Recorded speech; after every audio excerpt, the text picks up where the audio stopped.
आज हम एक चलते ही चुटकुला गाना गावे तो कैसन लगी कमेंट में ज़रूर बताया। अब आप सब अपन प्यार आशीर्वाद दुलार बनाए के रखें। सब यूट्यूब फैमिली से ये निवेदन है।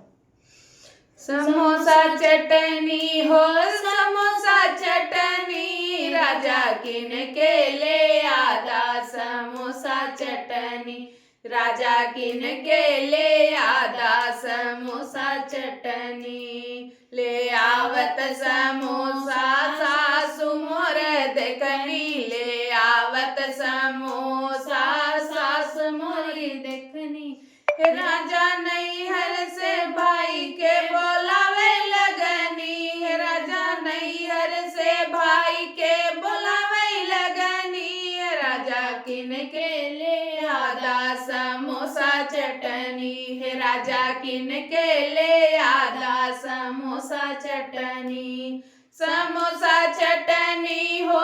समोसा चटनी राजा किन के ले आदा समोसा चटनी राजा किन के ले आदा समोसा चटनी ले आवत समोसा गोतिन हमारी देखनी ले आवत समोसा गोतिन हमारी देखनी राजा जी हमहू से मुहवा फूलावे लगनी राजा किन के ले आदा समोसा चटनी राजा किन के ले आदा समोसा चटनी समोसा चटनी हो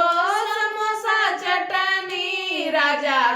मैं खियादा समोसा चटनी राजा मैं खियादा समोसा चटनी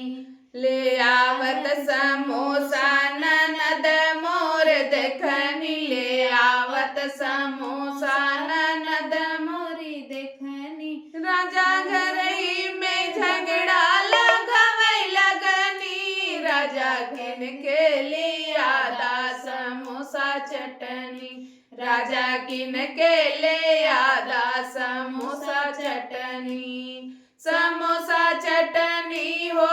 समोसा चटनी राजा किन के ले आदा समोसा चटनी राजा किन के ले आदा समोसा चटनी राजा हमका खियादा समोसा चटनी पिया हमका खियादा समोसा चटनी।